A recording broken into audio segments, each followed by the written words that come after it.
السلام علیکم ورحمۃ اللہ وبرکاتہ، نحمدہ ونصلی علی رسولہ الکریم، اما بعد۔ الحمدللہ، اللہ کے خاص فضل و کرم سے الحمدللہ ہم نے آج پہلا روزہ رکھا رمضان کا۔ اللہ تعالیٰ سے دعا ہے کہ اللہ تعالیٰ ہمیں پورے رمضان کے روزے رکھنے کی توفیق عطا فرمائے، اور اس کے علاوہ جتنی بھی ہم عبادات کر رہے ہیں، قیام، صلاۃ التراویح اور قرآن کی تلاوت، قرآن کو سمجھ کر پڑھنا، یہ سب اللہ تعالیٰ ہمارا قبول فرمائے۔ انہی سلسلوں میں سے ایک سلسلہ یہ ہمارا چل رہا ہے جو الحمدللہ رمضان سے 20-25 دن پہلے سے چل رہا ہے۔ الحمدللہ ہم قرآن کو سمجھ کے پڑھنے کی کوشش کر رہے ہیں، اور اسی سلسلے کے تحت روز جو ہے وہ جس میں ہم 5 سے 10 منٹ قرآن کو دیتے ہیں اور قرآن سمجھ کر پڑھنے کی کوشش کرتے ہیں انشاءاللہ۔ تو آج انشاءاللہ ہم سورۃ اللیل پڑھیں گے۔ یہ سورت بھی مکی سورت ہے، یعنی ہجرت سے قبل نازل ہوئی آپ صلی اللہ علیہ وسلم پر، اور یہ سورت قرآن کریم کی آخری صورتوں میں سے ہے، یعنی قرآن مجید میں 114 صورتیں ہیں ٹوٹل، تو اس صورت کا نمبر 92 ہے۔ یہ سورۃ اللیل 92 نمبر پر یہ ہے۔ تو شروع کرتے ہیں۔ اعوذ باللہ من الشیطان الرجیم، بسم اللہ الرحمن الرحیم۔ واللیل اذا یغشا والنہار اذا تجلی وما خلق الذکر والانثى ان سعیکم لشتی فأما من اعطى واتقى وصدق بالحسنى فسنيسره لليسرى وأما من بخل واستغنى وكذب بالحسنى فسنيسره للعسرى وما يغني عنه ماله إذا تردى إن علينا للهدى وإن لنا للآخرة والأولى فأنذرتكم نارا تلظى لا يصلاها إلا الأشقى الذي كذب وتولى وسيجنبها الأتقى الذي يؤتي ماله يتزكى وما لأحد عنده من نعمة تجزى إلا ابتغاء وجه ربه الأعلى ولسوف يرضى۔ یہ آپ کے سامنے سورۃ اللیل کی تلاوت کی گئی، اور جو تلاوت کی جاتی ہے لیکچر کے سٹارٹ میں وہ اس وجہ سے کی جاتی ہے کہ کسی میرے بھائی کسی بہن کو اگر اپنی قرات کا مسئلہ ہو اور وہ تجوید سے پڑھنا چاہتے ہوں تو وہ اس کو بار بار سنیں اور اپنی بھی پریکٹس کریں انشاءاللہ، تو آپ کی تلاوت بھی اچھی ہو جائے گی۔ اور 1 سے 1.5 منٹ لگتا ہے اس میں تلاوت کرنے میں، لیکن کوئی مسئلہ نہیں ہے انشاءاللہ۔ ہم نے قرآن کو اچھے سے کر کے پڑھنا ہے تلفظ کے ساتھ، تو تھوڑی سی محنت لگے گی انشاءاللہ۔ شروع کرتے ہیں۔ واللیل اذا یغشا، قسم ہے رات کی جب چھا جائے۔ واللیل اذا یغشا، قسم ہے رات کی جب چھا جائے، یعنی رات کا ایسا چھا جانا کہ اندھیرا ہی اندھیرا ہو جائے اور دن کی روشنی ختم ہو جائے۔ اب یہاں اس صورت میں بھی جو ہے اللہ تعالیٰ قسمیں کھا رہا ہے چند چیزوں کی۔ اس کے بعد فرمایا والنہار اذا تجلی، اور قسم ہے دن کی جب روشن ہو۔ والنہار اذا تجلی، اور دن کی قسم جب وہ روشن ہو جائے، یعنی رات کا جب اندھیرا ختم ہو جاتا ہے اور دن کا اجالا پھیل جاتا ہے، تو ایسے دن کی قسم کھائی جا رہی ہے۔ وما خلق الذکر والانثى، اور قسم ہے اس ذات کی جس نے نر و مادہ کو پیدا کیا۔ اب یہاں اس آیت میں اللہ تعالیٰ نے اپنی قسم کھائی، کیونکہ مرد اور عورت دونوں کا خالق اللہ تعالیٰ ہی ہے۔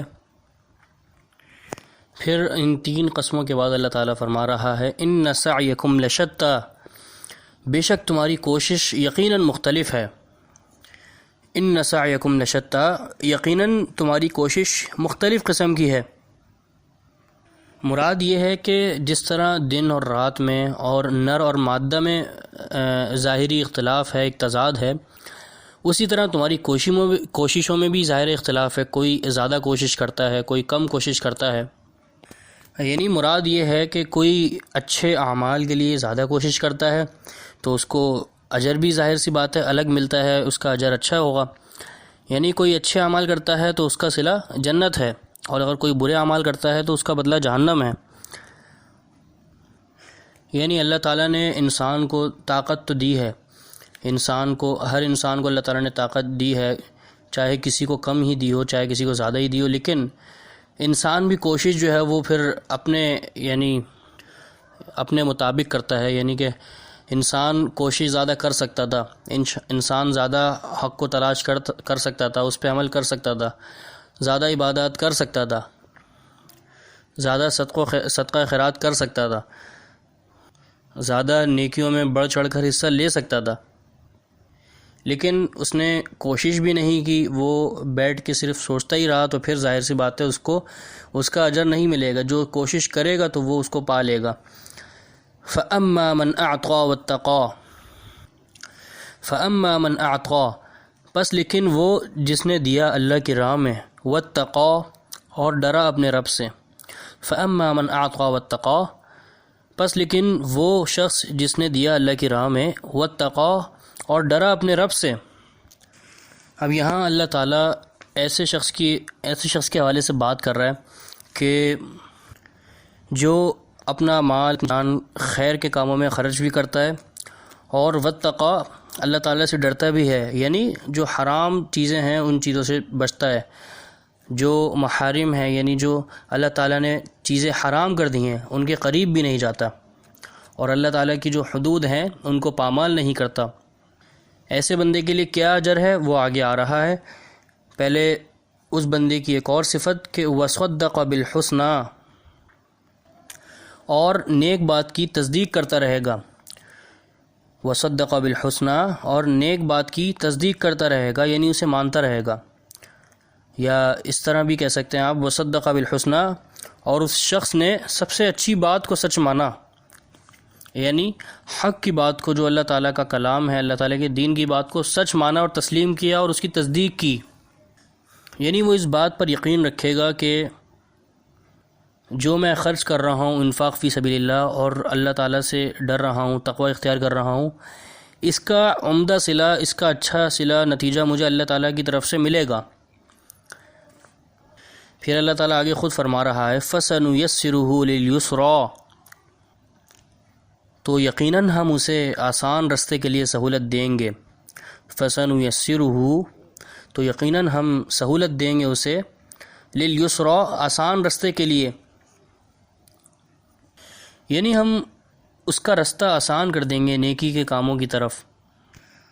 معاملہ یہ ہے کہ جس شخص کے اندر بھی یہ تین اوصاف آ گئے نا، پہلی چیز کیا کہ وہ اعطا، یعنی خیر کے کاموں میں خرچ کرے گا، اللہ تعالیٰ کی راہ میں خرچ کرے گا اپنی مال اور جان، واتقا، اور اللہ تعالیٰ سے ڈرتا رہے گا، اللہ تعالیٰ سے ڈرتا رہے گا، اللہ تعالیٰ نے جو چیزیں حرام کی ہیں ان کو حرام سمجھ کر ان سے بچے گا، ان کے قریب بھی نہ جائے گا، اللہ تعالیٰ کی جو حدود ہیں ان کو پامال نہیں کرے گا گناہوں کو کر کے۔ وصدق بالحسنى، اور تیسری چیز کیا ہوگی اس کے اندر کہ وہ نیک بات کی تصدیق کرتا رہے گا، یعنی اللہ تعالیٰ کو حق مانے گا، اللہ تعالیٰ کی جو بتائی ہوئی قرآن کریم اللہ تعالیٰ کا کلام ہے اسے تسلیم کرے گا دل سے اور اس پہ عمل کرے گا۔ تو جس شخص کے اندر یہ تین چیزیں آ گئیں تو پھر اللہ تعالیٰ اس کے لیے کیا کہہ رہا ہے کہ ہم اس کے لیے رستے کو آسان کر دیں گے، اس کے رستے کو ہم اس طرح آسان کر دیں گے کہ ہم پھر اس کو نیکی اور اطاعت کی توفیق دیتے رہیں گے۔ اور بعض مفسرین کہتے ہیں کہ یہ آیت جو ہے وہ حضرت ابوبکر صدیق رضی اللہ عنہ کے بارے میں نازل ہوئی، جنہوں نے 6 غلام آزاد کیے تھے، جنہیں مکہ والے جو ہے وہ مسلمان ہونے کی وجہ سے سخت تکالیف دیتے تھے۔ پھر آگے آیات میں اب ایسے شخص کا ذکر آ رہا ہے کہ جو بالکل اس سے اپوزٹ ہے، یعنی جو نہ ہی تو اللہ تعالیٰ کی راہ میں دیتا ہے اور نہ ہی اللہ تعالیٰ سے ڈرتا ہے، اور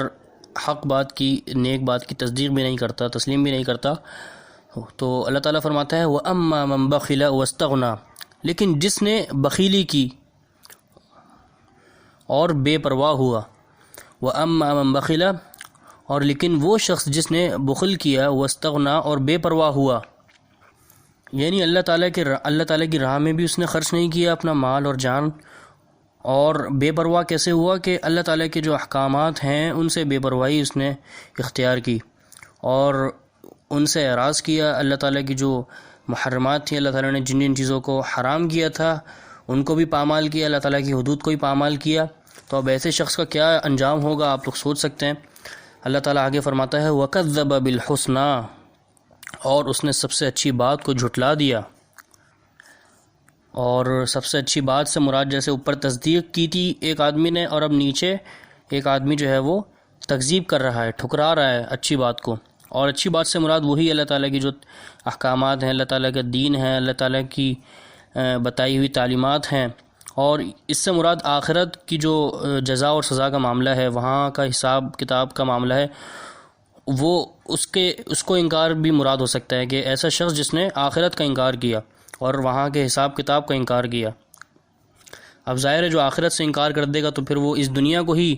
ابدی سمجھے گا اور ہمیشگی والی زندگی سمجھے گا اور وہ اسی حساب سے اعمال کرے گا۔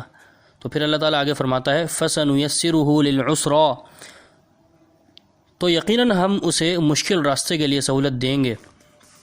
فَسَنُيَسِّرُهُ، تو ہم اسے سہولت دیں گے لِلْعُسْرَى، مشکل راستے کے لیے،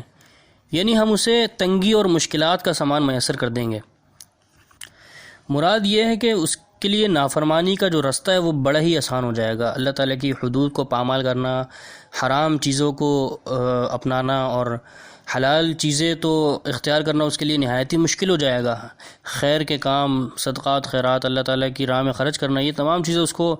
بڑی ہی بھاری لیں گی کیونکہ اس کے اندر بخل جیسی بیماری آ جائے گی۔ اب دیکھیں ہمارے سامنے دو افراد کا تذکرہ اللہ تعالیٰ نے کر دیا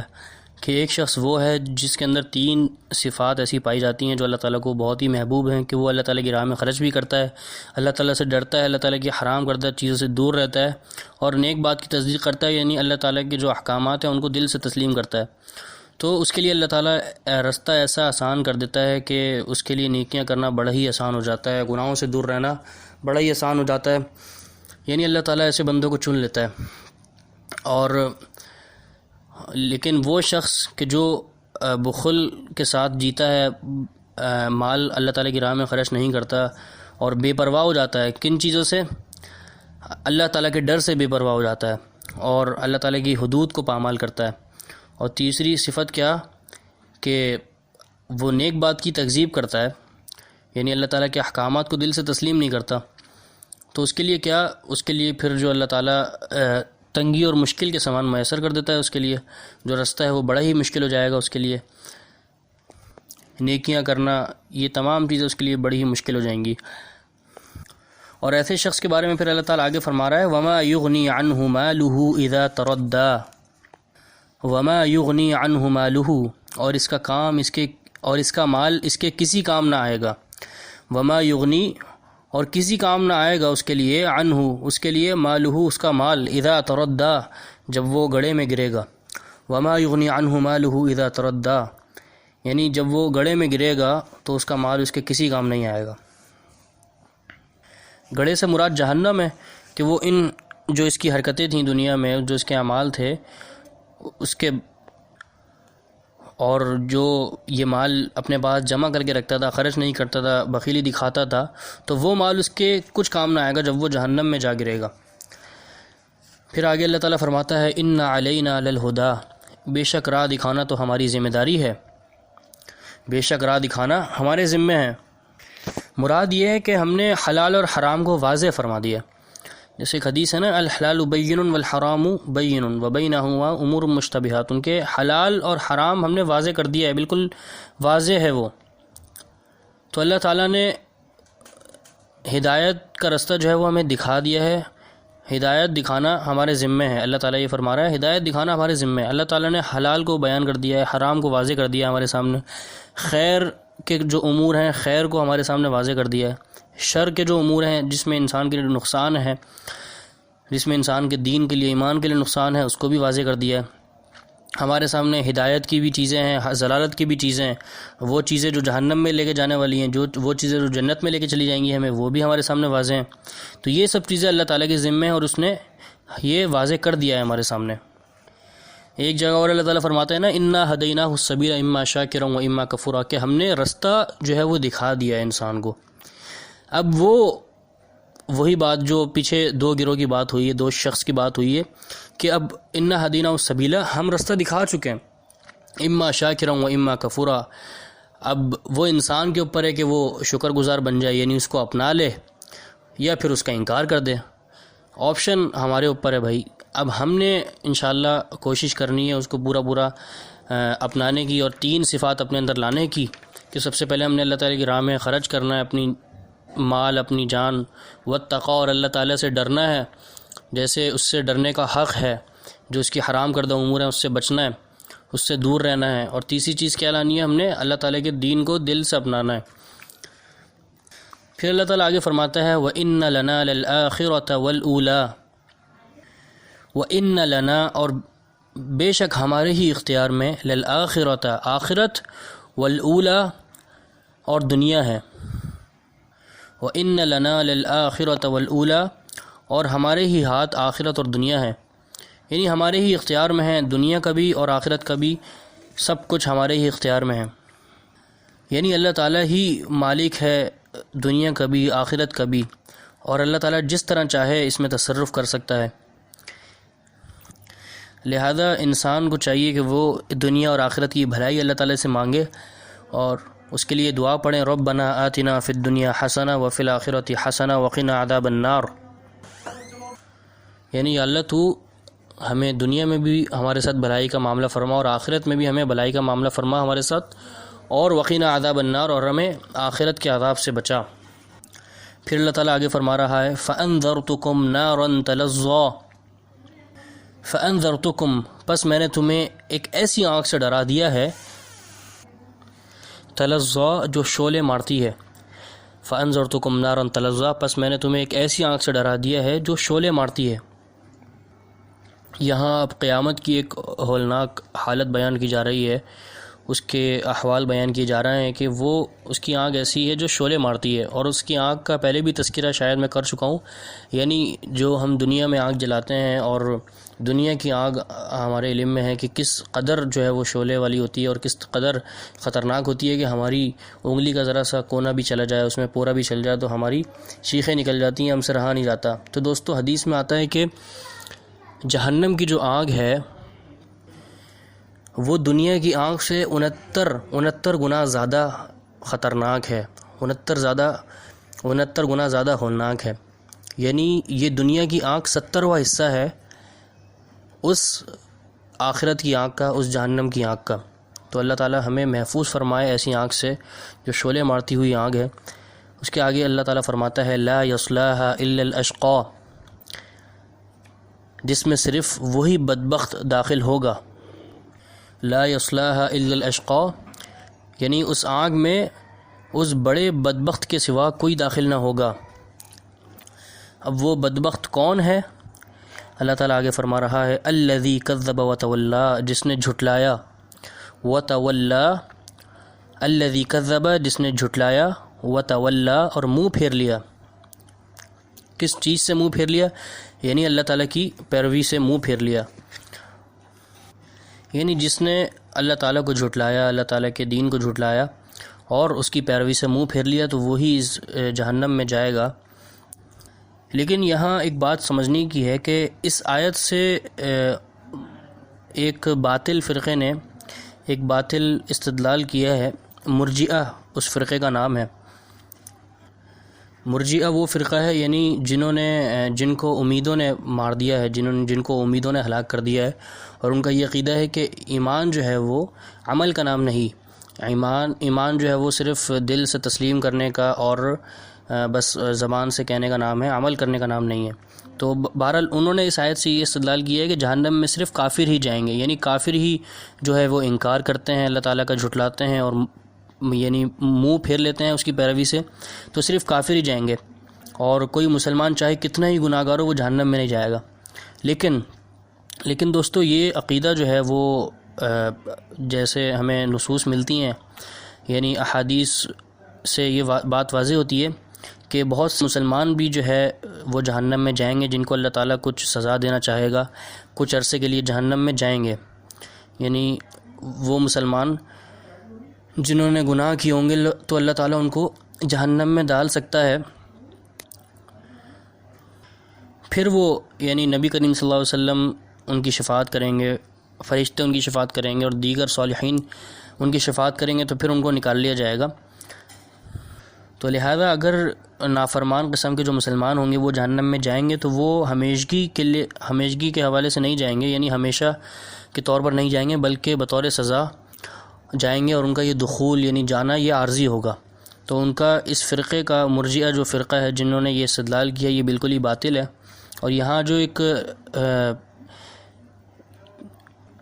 تاکیداً بیان کیا گیا ہے کہ الذی کذب وتولی، کہ جس نے جھٹلایا یعنی کفار نے، تو اس سے مراد یہ ہے، اس کا مطلب یہ ہے کہ جو لوگ پکے کافر ہیں اور نہایت بدبخت ہیں، جہنم دراصل انہی کے لیے بنائی گئی ہے، اور جس میں وہ ہمیشہ کے لیے داخل ہوں گے، لازمی طور پر، حتمی طور پر ہمیشہ کے لیے داخل ہو جائیں گے۔ تو بہرحال امید کرتا ہوں بات واضح ہوئی ہوگی انشاءاللہ۔ آگے چلتے ہیں۔ وَسَيُجَنَّبُهَا الْأَتْقَى، وَسَيُجَنَّبُهَا، اور اس سے ایسا شخص دور رکھا جائے گا، کس سے؟ یعنی آنکھ سے، اتقا، جو بڑا پرہیزگار ہوگا۔ وَسَيُجَنَّبُهَا الْأَتْقَى، اور عنقریب اس سے وہ بڑا پرہیزگار دور رکھا جائے گا، یعنی جو شخص پرہیزگار ہوگا اس کو جہنم سے دور رکھا جائے گا، یعنی جو اللہ والا ہوگا، جس نے اللہ تعالیٰ کے دین کو فالو کیا ہوگا، اس کو مانا ہوگا، تو وہ جہنم سے دور رہے گا اور جنت میں داخل ہوگا۔ الذی یؤتی مالہ یتزکیٰ، الذی یؤتی مالہ یتزکیٰ، جو پاکی حاصل کرنے کے لیے اپنا مال دیتا ہے، یعنی